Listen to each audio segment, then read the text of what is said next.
Gia de Guzman as a main setter, the connection of wing spiker is a win. Pinaluhod pa ang Hitachi Rivale. Rosa Maria gamit na gamit ni Gia. Unang panalo sa round 2 sa Japan B-League ay nakuha ng Denso. Good day ka-trending, this is Kuya Jeff, the voice artist of this channel. Bago natin yung pag-usapan ay huwag mong kalimutan mag-subscribe at hampasin notification bell para maging updated ka sa latest Pilipinas volleyball trends. Pinadapa ng Denso Eribis ang kupunan ng Hitachi Rivale in 4 sets kung saan ay naging dahilan nga si Gia Murado sa pagkabagsak ng Hitachi. Pinataob nga nila ang Rivale sa score na 23-25, 25-23, 25-20 at 25-22. No Gia de Guzman pa nga ang unang set kung saan ay si Yamaguchi ang starting setter ng kupunan ng Denso. Makikita mo ang nasa bench pa si Gia Murado at nagwa-warm up na lang muna dahil hindi pa ito ipinapapasok ng coach. Naging shaky nga ang simula ng Denso kung saan medyo natatakpan sila sa atake at medyo basang-basa na ang mga bigayan ni Yamaguchi.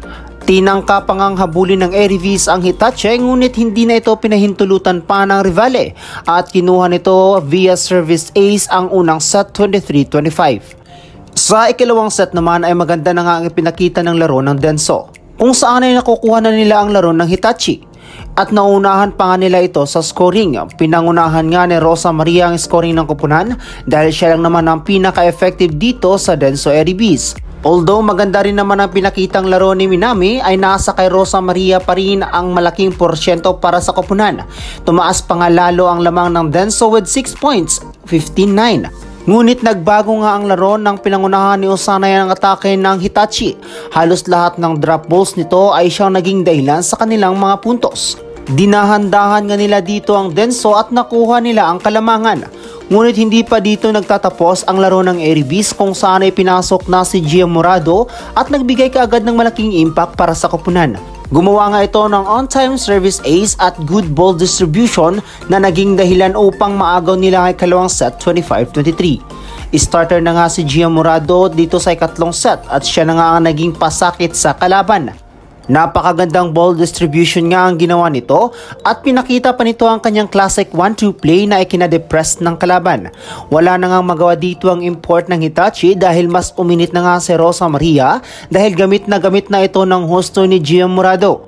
Maliban pa nga rito ay pinagana pa rin ni Gia Murado sina Minami at kanyang mga middles. Sa huli nakuha pa rin ng Denso Eribis sa ikatlong set 25-20.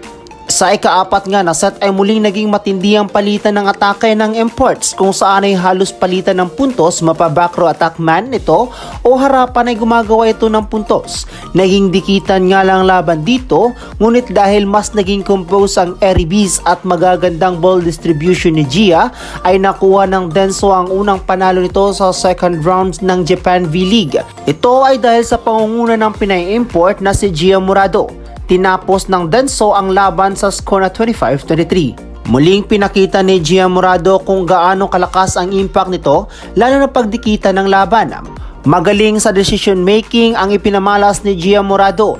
Maganda nga ang batuhan nito ng bola at ito nga ang naging malaking reason sa kanilang pagkapanalo. Although mahusay rin naman talaga ang Japan setter na si Yamaguchi pero mas effective nga ang ginagawa ni Gia Murado dahil lumalabas ang pusong kampiyon nito pag malakas ang kanilang nakakalaban. Mga ka-trending, masaya ka ba sa natamong panalo ng ating Pinay setter na si Gia Murado? May iba ka pa bang dagdag dito?